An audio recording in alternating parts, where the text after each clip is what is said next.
जय हिंद दोस्तों, नमस्कार। आदिवासी मंच न्यूज़ पर आपका स्वागत है दोस्तों। आज हम बताएंगे दोस्तों, राजस्थान के पूर्व उप मुख्यमंत्री सचिन पायलट साहब ने जमवा रामगढ़ में कुछ अपनी बातें को रखा और भाषण दिया दोस्तों।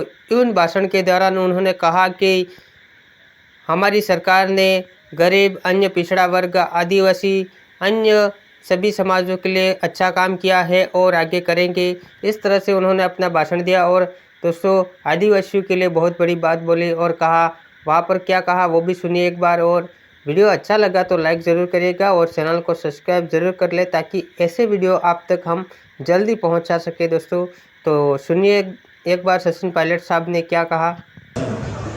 और इस मंच पर तमाम हमारे साथीगण जो आज इस कार्यक्रम में आए हैं और आप सब लोग जो इतनी देर से गर्मी में इतने घंटों से यहाँ बैठे हो और वो सब लोग जो धूप में पीछे खड़े हैं, आप सबका मैं बहुत बहुत अभिनंदन करता हूँ, स्वागत करता हूँ, धन्यवाद देता हूँ कि आज राम बाना जी की मूर्ति का अनावरण को 1 साल हुआ है, उनकी जयंती का अवसर है। कुछ समय पहले शंकर मीणा जी, उनके तमाम साथी मुझसे मिले और उनका मन था कि जयंती के अवसर पर मूर्ति की स्थापना हो चुकी है, लेकिन जयंती के अवसर पर एक बड़ा आयोजन करना चाहते थे। तो मैं आपको धन्यवाद देना चाहता हूं कि पूरे क्षेत्र के लोगों को आपने यहाँ निमंत्रित किया, आप सब लोग यहाँ पर आए, इसके लिए आप सबका बहुत बहुत धन्यवाद, बहुत बहुत साधुवाद। दोस्तों, मुझसे पहले जो वक्ताओं ने बातें बोली, कांति जी ने कहा, गोपाल जी ने कहा, इस क्षेत्र की चर्चा करी। इस क्षेत्र से, इस इलाके से सालों नहीं दशकों का लगाव है, दशकों का लगाव है। इस क्षेत्र ने जो आशीर्वाद दिया है, जो असीम प्रेम दिया है, वही हमारी सबकी सबसे बड़ी ताकत है।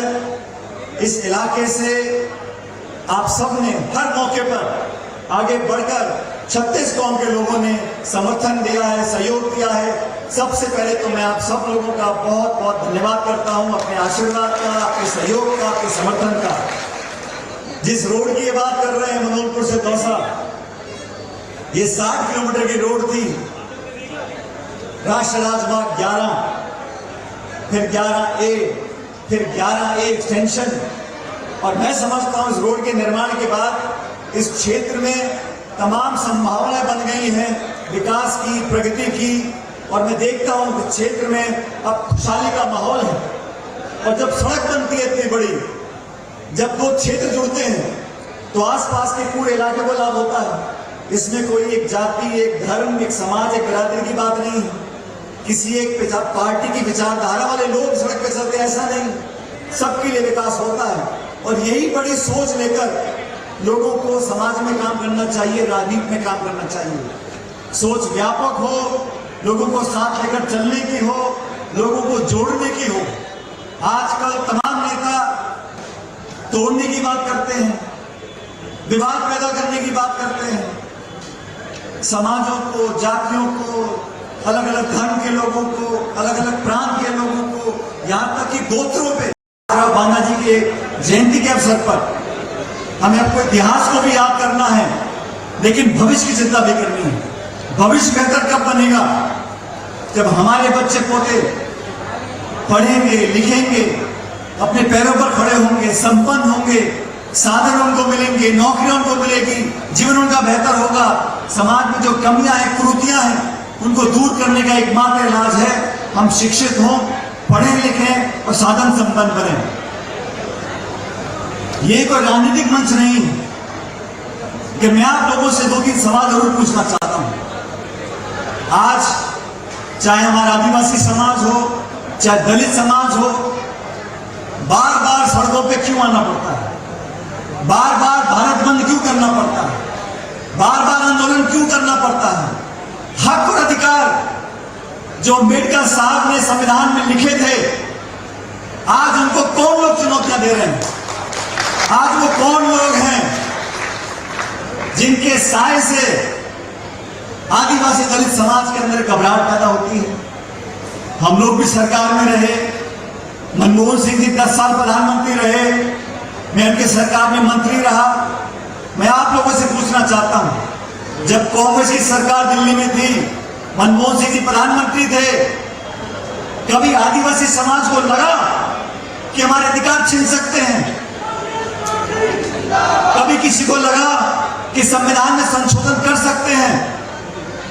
तो क्या कारण है कि बड़े बड़े पदों पर बैठे लोगों को बार बार ये सफाई देनी पड़ती है, बार बार ये सफाई देनी पड़ती है कि हम संविधान से छेड़छाड़ नहीं करेंगे, हम आरक्षण से छेड़छाड़ नहीं करेंगे? अरे भाई, आप ही के लोग बोल कर लोगों को उकसाते हैं, संशय पैदा करते हैं।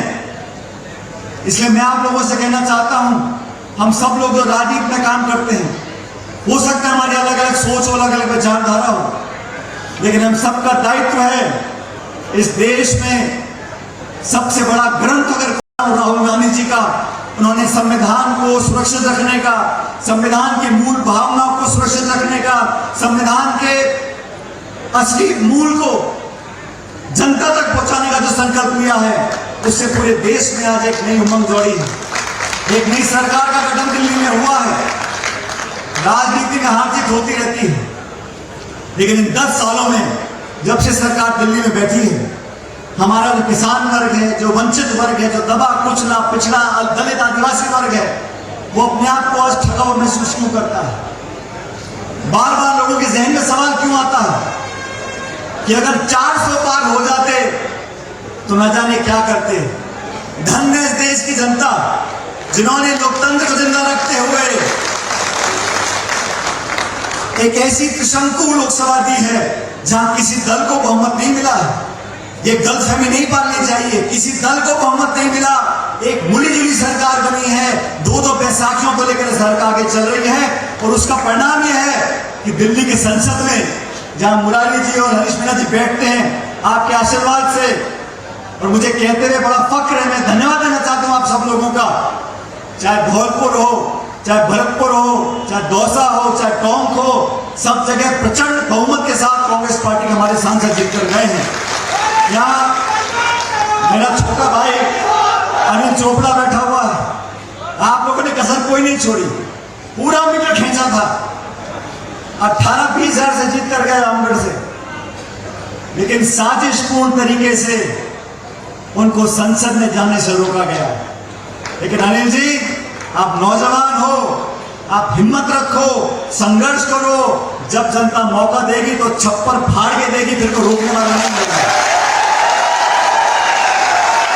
हम लोग प्रचार करते हैं किसान की बात, किसानी की बात, गरीब की, मजदूर की, नरेगा की, शिक्षा की, रोड की, बिजली की, स्कूलों की, अस्पतालों की, कॉलेज की।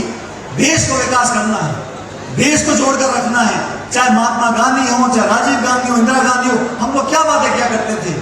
ये देश सबका है, सबकी भागीदारी है, सब नागरिक बराबर हैं, कानून संविधान बोलता है हर नागरिक का एक वोट है, कोई पक्षपात नहीं होगा, कोई भेदभाव नहीं होगा, संविधान सबसे ऊपर है। देश की सरकार चलेगी तो संविधान की भावना से चलेगी। आज ये माहौल बन गया। अब देखो, जब से राहुल गांधी जी नेता प्रतिपक्ष बने हैं, संसद में क्या हाल है? बड़े बड़े नेताओं के मुरझा गए, वो रौनक चली गई, वो हंसी चली गई।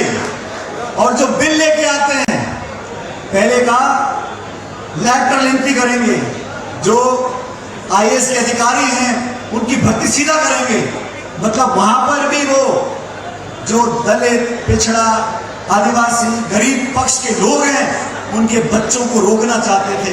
हमने विरोध किया और सरकार को अपना आदेश वापस लेना पड़ा, क्योंकि ये विपक्ष की ताकत है, ये आपके संघर्ष की ताकत है। बहुत सारे बिल पार्लियामेंट में लेकर आते हैं, लेकिन जब पूरा विपक्ष दहाड़ता है तो संख्या बल देखो, 290 तो सत्ता के हैं और 234 विपक्ष के हैं, बहुत ज्यादा फासला नहीं है। लोग समझ रहे हैं। मैं आप सब लोगों से आग्रह करना चाहता हूं, हमारा आदिवासी समाज, हमारा दलित समाज हमारी आन बान और शान है। मैं आप लोगों को विश्वास दिलाता हूं, आपके हितों के लिए, आपके बच्चों के भविष्य को संरक्षित रखने के लिए जो भी हमें करना पड़ेगा, हम करने को तैयार हैं। हम उस दल से वास्ता रखते हैं जो 130 साल से देश को सींचती आई है। सत्ता हो या विपक्ष हो, सबको साथ लेकर आगे चलने का हमने संकल्प लिया है। हम लोग राजनीति में हैं, हमारे विरोधी भी हो सकते हैं, विरोध होता है वैचारिक सोच का, काम करने के तरीके का, उस पर चर्चा हो, संवाद हो। लेकिन जो लोग हमारी राजनीति को जानते हैं वो समझते हैं हमने बड़े से बड़े विरोधी का भी अगर विरोध किया है, डट कर किया है, लेकिन संयम से किया है, मर्यादापूर्ण भाषा से किया है। विरोधियों का सम्मान करना, अपने प्रतिद्वंदी को इज्जत देना, संयम और मर्यादा की सीमा को नहीं लांघना, ये हमारी राजनीति का परिचय है। अरे राजस्थान है साथियों, ये तो अतिथि देवो भव की भूमि है। जो भी आएगा उसका स्वागत है। प्यार मोहब्बत का इतिहास रहा है। वाणी में विनम्रता रखनी चाहिए, लोगों को सम्मान पूर्वक संबोधन करना चाहिए। और अगर राजनीति की बात आ रही है तो अब चुनाव उपचुनाव आने वाले 5-6 जगह, तब तो हाथ करने में पता पड़ जाएगा। मैं तो इतना ही कहता हूं, पहली बात कि जीवन में समय कभी एक सा नहीं रहता, समय कभी एक सा नहीं रहता। जिन लोगों को सत्ता की चाबी दी जाती है उनसे अपेक्षा की जाती है कि आप अपनी पूरी ताकत जनता की सेवा में लगाओ, गरीब का कल्याण करो। आज क्या हालात बने हुए हैं, बच्चों का बलात्कार हो रहा है, विकास के नाम पर सिर्फ घोषणा हो रही है। इतना झगड़ा, मुझे पता नहीं कौन मंत्री है और कौन नहीं है। अब तो पूछते डर लगता है मेरे को। मुझे किसी पत्रकार ने पूछा, हमारे समाज के बड़े वरिष्ठ नेता हैं, दूसरी पार्टी के लेकिन बड़े वरिष्ठ नेता हैं, डॉक्टर किरोड़ी मीणा जी। अब वो मुझे किसी पत्रकार ने पूछा कि डॉक्टर साहब मैं अभी इस्तीफा वापस नहीं लिया है। मैंने उनसे कहा, हालांकि मेरी पार्टी का मसला नहीं है, मसला भाजपा का है, वो निपटेंगे इससे, कि मैंने भाजपा के नेताओं को सलाह दी अगर सच्चे मन से मनाओगे तो मान जाएंगे। वो आधे मन से मनाते तो कौन मानेगा? उनका मनाने का मन ही नहीं है। मनाओ तो मान जाएंगे। और राजनीति में अलग अलग विचारधारा है, अलग अलग पृष्ठभूमि है। हम सब लोग, हमारा अंतिम उद्देश्य क्या है कि हम में से जनता की सबसे बेहतर सेवा कौन कर सकता है। हमारा कोई आपसी झगड़ा नहीं है, कोई व्यक्तिगत किसी से लाग लगे पेट नहीं है। हम तो विचार के माध्यम से, योजना के माध्यम से, घोषणा पत्र के माध्यम से, अपनी सोच के माध्यम से जनता को प्रभावित करते हैं। आप हमको वोट दो, हम बेहतर सेवा कर सकते हैं। जो प्रतिस्पर्धा है वो जनता की कसौटी पर खरा उतरने की है, उसमें सबका स्वागत, अपनी बात को रखें, बाकी जनता निर्णय करेगी। लेकिन इस क्षेत्र के लोगों को, इतनी बड़ी तादाद में आप लोग आए हो और इतनी शांति से, इतनी लंबे समय से आप लोग बैठे हो, ये दिखाता है कि आपके समाज में जो एकता है, आप में जो एकजुटता है और आपस में जो विश्वास है, वो हमारी सबसे बड़ी ताकत है। और अभी जो मुद्दे उन्होंने उठाए हैं, कांति जी ने, गोपाल जी ने, मुरारी जी, हरीश जी ने, कि यहाँ पर जो फॉरेस्ट का इलाका है, कभी कभी दिक्कत आती है गांव पंचायतों को हाईवे से जोड़ने का। अब तो दोनों सरकारें एक ही दल की हैं और दोनों मंत्री भी अलवर के ही हैं, राजस्थान के भी और केंद्र के भी। हम भी उनसे आग्रह करेंगे कि गरीब और किसानों के लिए सहूलियत देने के लिए कुछ रियायत दें, ताकि सारी लिंक रोड हम जोड़ सकें, पंचायतों को इस हाईवे से जोड़ सकें, लोगों को इसका फायदा मिल सके। मैं आपसे इतना आग्रह करूंगा, राजस्थान की धरती अमन, चैन, शांति, प्रेम, भाईचारे की धरती है और ये मर्यादा हमें बनाए रखनी है। हमारे पूर्वजों ने हमको ये पूंजी दी है कि पूरे देश और दुनिया में इस धरती की मिट्टी की जो महक है वो खूबसूरती की है, वो प्रेम की है, वो भाईचारे की है, उसको हमेशा बनाए रखना। हम महात्मा गांधी वाली सोच के लोग हैं, हम सबको साथ लेकर चलना जानते हैं। इसलिए आप सबसे मेरा निवेदन, एकजुट रहे, ताकतवर रहे और समय बहुत जल्दी बदलेगा। यहाँ जो हालात मुझे दिख रहे हैं बहुत लंबा चलने वाला मामला है नहीं, लेकिन आपकी एकता रहेगी, एकजुटता रहेगी, उनको ताकत मिलती रहेगी। मैं एक बार शंकर मीणा जी को, उनकी पूरी टीम को धन्यवाद करता हूँ कि आपने हम सबको आमंत्रित किया। आज जो मंच पे लोग बैठे, हम सब आपकी सेवा के लिए हमेशा मौजूद रहेंगे। मैं परमपिता परमेश्वर से कामना करता हूँ कि आप लोग हमेशा मुस्कुराते रहो, फलो फूलो, आगे बढ़ो और ईश्वर आपकी झोलियों में खूब सारी खुशियाँ डालें। आप सबका बहुत बहुत धन्यवाद। तो दोस्तों, इस तरह से सचिन पायलट साहब ने अपनी बात को रखा और इस तरह से उन्होंने वहाँ पर भाषण दिया। दोस्तों, आपको भाषण कैसा लगा कमेंट करके ज़रूर बताइएगा और चैनल को सब्सक्राइब ज़रूर कर लें दोस्तों, ताकि हम इसी तरह से आपको वीडियो लाकर दे सकें। धन्यवाद। जय हिंद। नमस्कार।